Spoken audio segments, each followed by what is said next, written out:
हम mirror formula discuss करें उससे पहले कुछ प्रॉपर्टी डिस्कस कर लेते हैं ट्राइंगल की, सिमिलर ट्राइंगल की प्रॉपर्टी। सो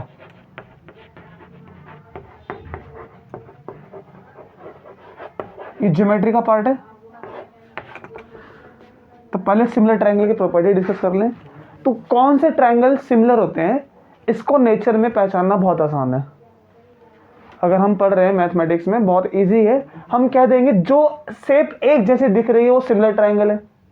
ऐसे ट्राइंगल जो एक जैसे दिख रहे हो, लेकिन इतने से काम नहीं बनता, उसको मैथमेटिक्स में प्रूव भी करना होता है। ठीक है, दो ट्राइंगल हैं, दिख तो एक जैसे रहे, अब ये सिमिलर है कि नहीं, ऐसे में इसको पहचानने के लिए हम एक थ्योरम लगाते हैं। इनके टेस्ट होते हैं, इनकी प्रॉपर्टी होती है, ठीक है, जिसको हम कॉन्ग्रुएंसी रूल कहते हैं।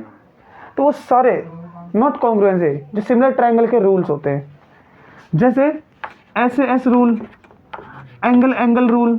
अगर ऑब्वियस है कि अगर दो ट्राइंगल के दो एंगल इक्वल है तो थर्ड वाला होगा ही होगा। डिस्कस करेंगे कैसे।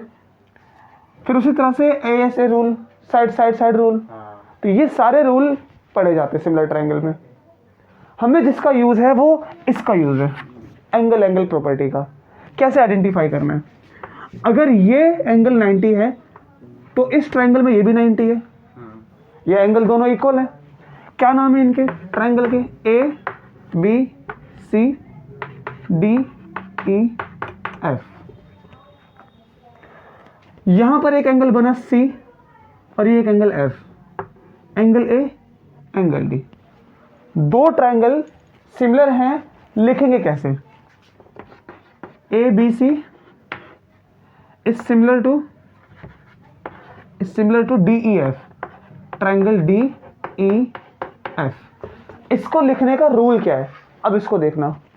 अगर एंगल ए एंगल डी के इक्वल है तो ए के कॉरस्पॉन्डिंग डी आना चाहिए।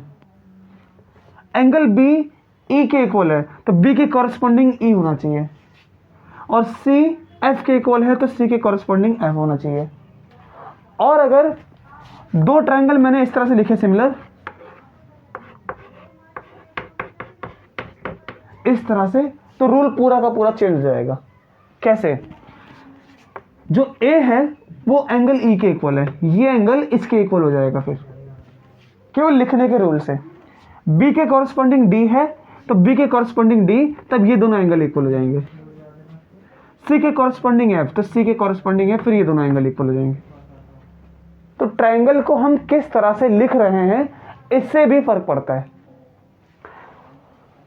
अगर दो ट्राइंगल में दो एंगल सिमिलर, मान लो ये एंगल तो 90 है, ये एंगल 35 है, ये भी 90 है और ये भी 35 है, तो ऑब्वियस है कि हम थर्ड एंगल निकाल सकते हैं। अगर ये एंगल निकालते हैं तो जो इसकी मेजर होगा वही सेम इसका मेजर होगा। तो एंगल एंगल प्रॉपर्टी से हम ये कह सकते हैं कि थर्ड एंगल ऑटोमेटिक इक्वल है। तो बाय एंगल एंगल प्रॉपर्टी हम रूल लगा सकते हैं कि दोनों ट्राइंगल ये सिमिलर है। और सिमिलर होने के लिए क्राइटेरिया क्या, बी और ई इक्वल है। Angle B equals to angle E, क्योंकि बी के कॉरस्पॉन्डिंग ई लिया हमने 90-90, सी के corresponding F, angle F equal है, एंगल ए के कॉरस्पॉन्डिंग एंगल डी। तो सिमिलर ट्राइंगल में सारे के सारे एंगल इक्वल होने चाहिए। अगर ऐसा है तो बाय बीपीटी, थेल्स थ्योरम, वो अप्लाई करने को वो कहती है कि देखिए अगर दो ट्राइंगल सिमिलर हैं तो उनके कॉरस्पॉन्डिंग साइड के रेशियो भी सिमिलर इक्वल होंगे। कॉरस्पॉन्डिंग साइड कौन सी, ए बी डी ई, मतलब ए बी और डी ई, तो इनका ratio B C E F इसके इक्वल होगा। और इसी तरह से सी ए या ए सी, बात एक ही है, ए सी और ये डी एफ के इक्वल। तो ये हमें आइडेंटिफाई करना आना चाहिए, ठीक है। ये आगे आइडेंटिफाई करने, तो सिमिलर ट्रायंगल के लिए बेसिक हमें ये समझना है कि अगर दो ट्रायंगल सिमिलर हैं तो उसको ये रूल लिखना है हमें। अब इसके बाद लेट्स से मिरर फॉर्मूला। अब मिरर फॉर्मूले में हम सिमिलर ट्रायंगल की प्रॉपर्टी को यूज करेंगे। इसको रिपीट करना है फिर से, हो गया।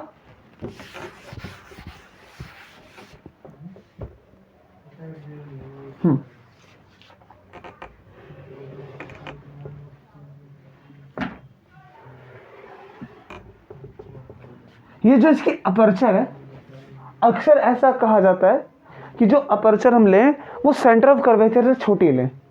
ऐसा क्यों कहा जाता है, we will discuss about it.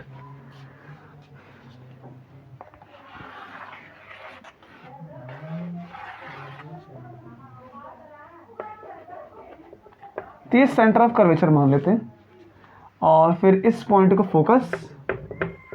तो अब ये पोल ऑब्जेक्ट प्लेस करते हैं यहां पर।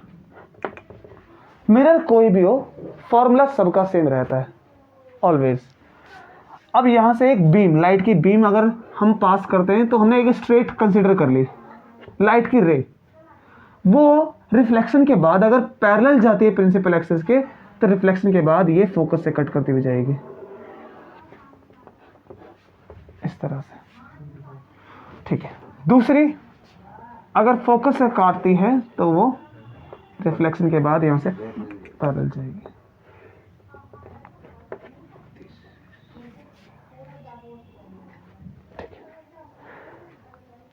डायग्राम में थोड़ी सी मिस्टेक, क्योंकि ये थोड़ी सी इमेज बड़ी आ रही है, बट ये बड़ी नहीं होती। खैर, इसकी नाम देते हैं, जो इसका ऑब्जेक्ट का नाम है वो ए बी है, तो उसके कॉरेस्पॉन्डिंग जो फुट है इमेज की उसको ए आई कह लेते हैं, और इसके सिर को बी आई या बी डैश। अच्छा, बस इतना ही हमें यूज करना है एक मिरर फॉर्मूले को ड्रॉ करने के लिए, मैं और कोई नहीं यूज करने जा रहा। अच्छा, उसके बाद देखियो, अगर हमें ट्रायंगल चाहिए तो हम एक पोल से एक टेंजेंट ड्रॉ करते हैं।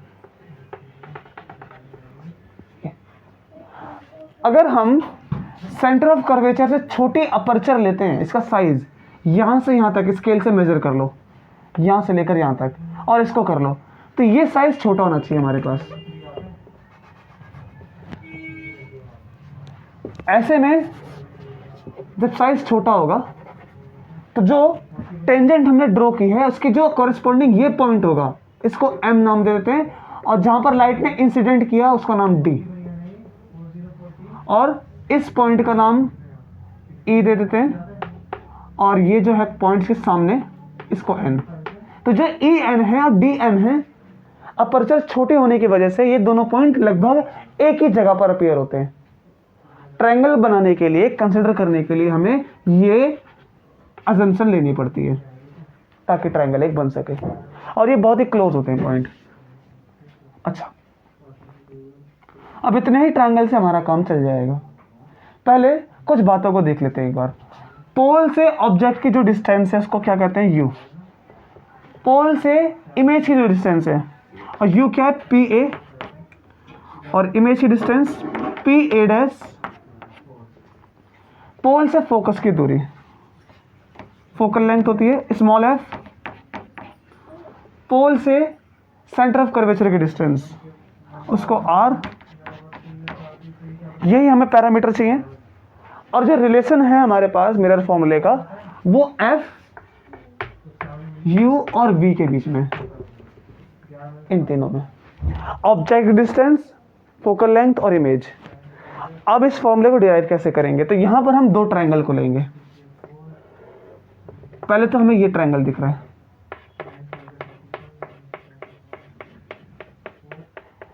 इसके सिमिलर एक ये ट्रायंगल ले लेते हैं हम।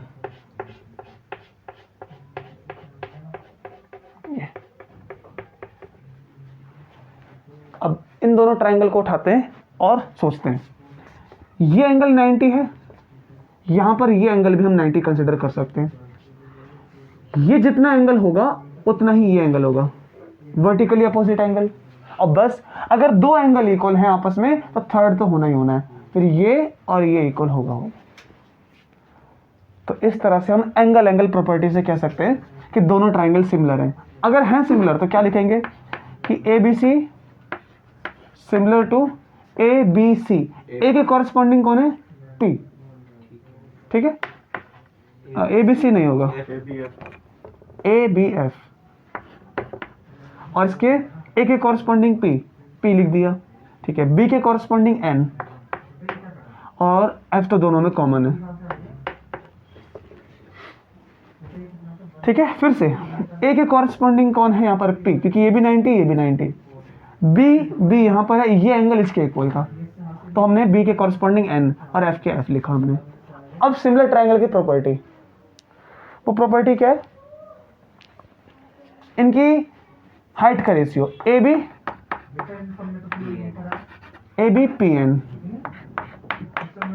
इक्वल्स, अब ये हम लेते हैं पॉइंट, इसका तो कोई नीड नहीं है, इसकी और इसकी कोई नीड नहीं है हमें, क्योंकि ये डिस्टेंस कुछ नहीं बताती हमें, तो इसको न कंसिडर करना बेकार है। तो ए एफ और पी एफ इसको कंसिडर कर सकते हैं हम। अब इनके जो भी फॉर्मेट में आया आंसर, एक बार इसको सोचते हैं। ए बी क्या है? A B height of object, और पी एन क्या है? ये हाइट ऑफ इमेज, ठीक। ए और एफ ये डिस्टेंस तो कुछ भी नहीं है, इसीलिए इसको समझना है तो क्या करेंगे, ये पूरी डिस्टेंस पी ए में से पी एफ को माइनस कर देंगे। फिर से ए पी किसके इक्वल हो जाएगा? पूरे डिस्टेंस में से पी ए में से माइनस कर देते हैं पी और एफ। अगर इतनी काट देंगे तो बचेगी केवल यहां से यहां तक, तो पी एफ को हमने माइनस कर दिया, और पी ए क्या है? You minus P F focal length F, तो यू माइनस एफ, और पी एफ तो फोकल लेंथ है ही। अच्छा, जहां से इंसिडेंट आ रही है वहां की सारी डिस्टेंस नेगेटिव लेनी है हमें, इस तरफ की सारी डिस्टेंस नेगेटिव।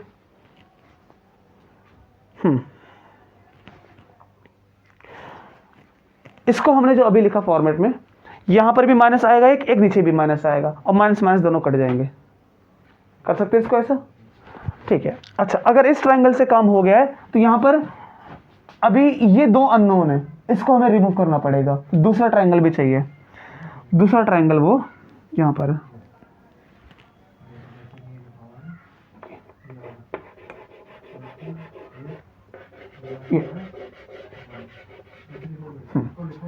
ये एंगल और ये एंगल इक्वल है, ये 90 तो ये भी 90, और बाकी फिर से तो इक्वल होने ही होने, तो ये भी ट्रायंगल सिमिलर है, इसको भी यूज कर सकते हैं। Triangle B C F similar, B किसके कॉरस्पॉन्डिंग है? तो सी किसके है? पी के कॉरस्पॉन्डिंग, पी को बीच में लिख लेते हैं, फिर बी और डी, क्योंकि ये एंगल तो इसके इक्वल है, तो एफ और एफ दोनों सेम आएगा, दोनों में एफ और एफ, तो बी डैश, अगर इसमें डी ले रहे हैं तो ये बी डैश ई लेते हैं ना, किसमें? N लिया है, जहां पर हमने एन लिया है, N, ये जो एन है, फिर इसकी जगह तो ई एन कहां पर? यहाँ पे इस वाले में, इस वाले में, इस वाले में एन कहाँ है? यहाँ से लिया है, तो ई आता है इसकी तो बी के कॉरस्पॉन्डिंग एन, नहीं एन रहेगा, क्योंकि एंगल यहाँ से बनेगा, ये लाइन है ना यहाँ से, तो एंगल वहां से बनेगा। वही ई और एन एक ही बात है, ई और एन एक ही पॉइंट है, ये दोनों एक ही पॉइंट है, तो ई भी ले सकते हैं एन भी ले सकते हैं, वो एक ही पॉइंट है दोनों, ठीक है। ऐसे ही डी और एम एक ही पॉइंट है, तो एम ले लेंगे हमने जैसे यहाँ एन लिया तो वहाँ एम ले लेंगे, या डी भी ले सकते हैं, क्योंकि एम और डी में कोई डिफरेंस नहीं है, एक ही पॉइंट। ओके, सो बी डैश के कॉरस्पॉन्डिंग डी या फिर एम कर लेते हैं। चलो अब सब सही है, चेक कर लेते हैं एक बार। बी डैश एंगल एम के इक्वल था, ठीक है। और P एंगल C के इक्वल था, ठीक है, और एफ एफ, ठीक है। अब इस रेशियो से height of image B dash A dash, या तो A डैश B डैश कर लेते हैं, ठीक है। तो B डैश C क्या है, हमने C सही लिखा, A डैश होना चाहिए था, C तो सेंटर ऑफ कर्वेचर है, ये A डैश होना चाहिए था, ये C तो सेंटर ऑफ कर्वेचर है, B डैश A डैश, क्योंकि A डैश और P ये दोनों है हमारे पास, ठीक है। तो B डैश और A डैश ये क्या है, हाइट ऑफ द इमेज, इसके कॉरेस्पॉन्डिंग कौन है, MP equals A dash F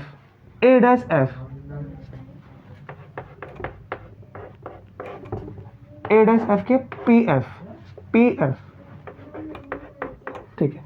B dash F तो कुछ नहीं है, और इसी तरह से M और F भी कुछ नहीं है, तो इनको हटा देते हैं, ठीक है। लिखते हैं A डैश B डैश क्या है, हाइट ऑफ द इमेज, और A डैश F MP क्या है, ये ऑब्जेक्ट की हाइट, ठीक है। A डैश F ये डिस्टेंस, और ये कुछ भी नहीं है, तो A डैश F को भी कैलकुलेट करना पड़ेगा। ये कितना होगा, P A डैश में से PF को माइनस कर देंगे, P A डैश में से PF माइनस, है ना। इस पूरे डिस्टेंस में से अगर इतना कट कर देंगे तो बचेगा केवल A डैश F।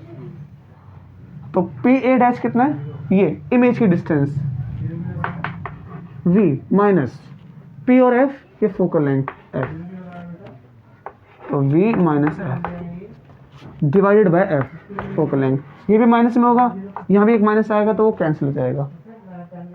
खैर इमेज की हाइट ही माइनस इमेज जो नीचे की तरफ जा रहा है ना, नेगेटिव, ये वाला हाँ, डाउनवर्ड और इधर दोनों की तरफ माइनस होगा। जब इनका रेशियो हम करेंगे तो ये माइनस यहाँ से कोई काम नहीं देगा, फिर फाइनली कट जाएगा। देखो कर लेते हैं, माइनस अगर कर लेंगे तो माइनस ऊपर ही लगा लेते हैं, इसमें भी इसको जब पलट लेंगे इसको, क्योंकि हमें ये जो यहाँ लेफ्ट हैंड साइड दिख रही है इक्वेशन नंबर 1 और ये इक्वेशन नंबर 2, इसको अगर हम पलट लेते हैं या फिर इसको, तो कैसी बन जाएगी, इसको ऐसे लिख सकते हैं फिर minus HO dash HO height of object F ऊपर आ जाएगा, V माइनस F नीचे, ठीक है। अब हमारे पास इस इक्वेशन दोनों के लेफ्ट हैंड साइड तो इक्वल हो गई हैं, तो राइट हैंड साइड भी इक्वल हो जाएंगे, तो ठीक है, इसको करते हैं।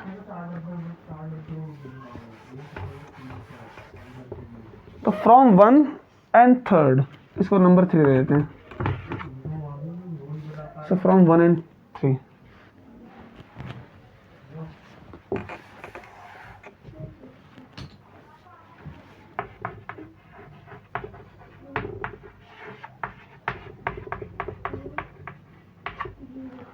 U minus F upon F equals to F divided by V minus F. Now F square equals, ये इससे मल्टीप्लाई हो जाएगा,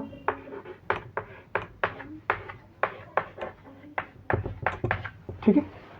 अब बस कैलकुलेशन पार्ट है, सॉल्व करते हैं।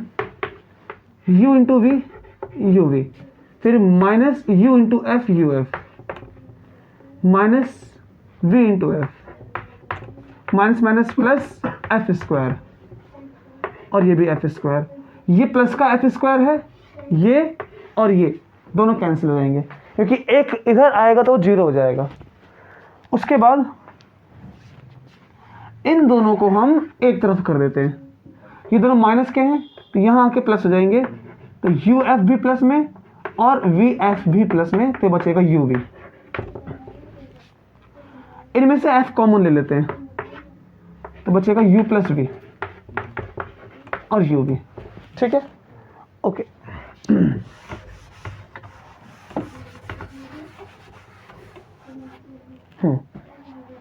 एफ निकालेंगे तो डिवाइड में आ जाएगा, तो U V divided by U plus V, और u प्लस वी इन दोनों के साथ में आता है, तो इसको डिस्ट्रीब्यूट कर लेते हैं, तो u divided by u plus V, ऐसे नहीं होगा, u भी एक ही टर्म है ना ऊपर इसलिए, ठीक है, तो इसको पलट लेते हैं, तो ये बन जाएगा 1/f u plus V upon U V. अब ये दोनों डिस्ट्रीब्यूट हो जाएंगे, u के साथ u वी भी आ जाएगा, प्लस है, और v के साथ u वी भी आ जाएगा, कैंसिल, और v से v कैंसिल, सो 1/f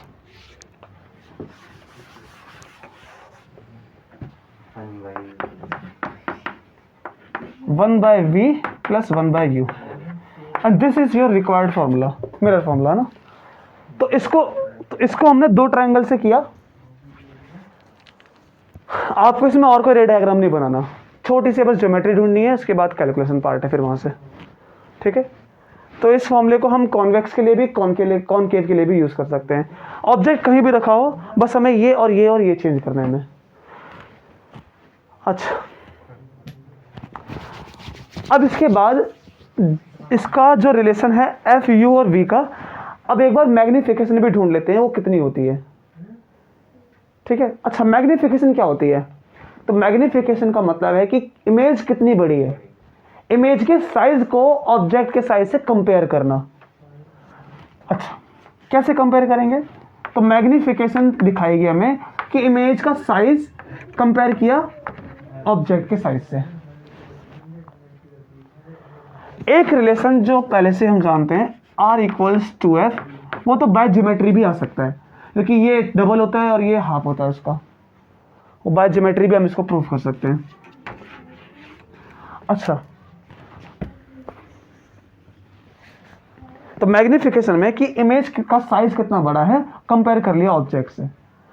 इसी को एक और फॉर्मेट में लिखते हैं। अगर हम पहले वाले फॉर्मूले को जो हमने मिटा दिया, वहां से अगर एच आई और एच ओ का रिलेशन निकालते तो उससे हमें ये रिजल्ट मिल जाएगा, minus V upon U. Minus ये शो नहीं करता कि वी माइनस में, माइनस जस्ट एक कैलकुलेशन के पर्पज से आया है, क्योंकि हमने जब किया था तो एच ओ और एच ओ यहाँ पर एक माइनस आया था, वो माइनस यहाँ शिफ्ट हो जाता है, बाकी वी अपॉन यू बचेगा फाइनली। फिर तो एक ये भी रिलेशन आता है। इससे देखो कैसे क्वेश्चंस न्यूमेरिकल आ सकते हैं। ये पोजीशन है, ये भी पोजीशन है। अगर पोजीशन चेंज होती है तो उसको क्या कहते हैं हम? वेलोसिटी। तो ऐसा भी क्वेश्चन आ सकता है कि जब एक टॉर्टोइज या कोई भी टॉय कार आगे बढ़ रही है मिरर के, तो उसकी पोजीशन कंटिन्यू चेंज हो रही है, उसकी वेलोसिटी कितनी, ये निकालने के लिए आ जाएगा। तो इसका डेरिवेटिव करेंगे टाइम के रिस्पेक्ट में, and we will find its velocity. वो जो डेरिवेटिव वाली टर्म है उसके लिए आपको क्वोशिएंट रूल, प्रोडक्ट रूल ये सब आने चाहिए, नहीं तो पहले हम सीखेंगे, ठीक है। तो मैग्निफिकेशन भी यहाँ पर हमारी कंप्लीट। अब मैग्निफिकेशन से जुड़े हुए कुछ क्वेश्चंस, कुछ और टर्म समझते हैं। देखो, अगर मैग्निफिकेशन ग्रेटर देन 1 है, 1 का मतलब क्या है? 100%। 100% मतलब इक्वल दोनों। अगर मैग्निफिकेशन 1 से ज्यादा बड़ी है तो इसका मतलब कि इमेज लार्ज है, एनलार्ज इमेज। और अगर मैग्निफिकेशन 1 के इक्वल है तो जो साइज इमेज का वही साइज ऑब्जेक्ट का। और अगर ये लेस देन 1 है तो इमेज डिमिनिश है। और ये केस किस में बनेगा? कॉनकेव की कॉन्वेक्स? ये बनेगा केवल कॉन्वेक्स में। और ये वाला प्लेन मिरर में, और ये वाला कॉनकेव में। ऐसे क्वेश्चन 1 मार्क्स में आ जाते हैं। बताइए कौन सा मिरर है? सिंपल कॉनकेव, क्योंकि कॉन्वेक्स में कभी हो ही नहीं सकता। Convex plane mirror. तो ये एक मार्क्स के क्वेश्चन में ये छोटे से चीजें आ जाएंगी, ठीक है। Okay, now let's we just work on some numerical problems, ठीक है।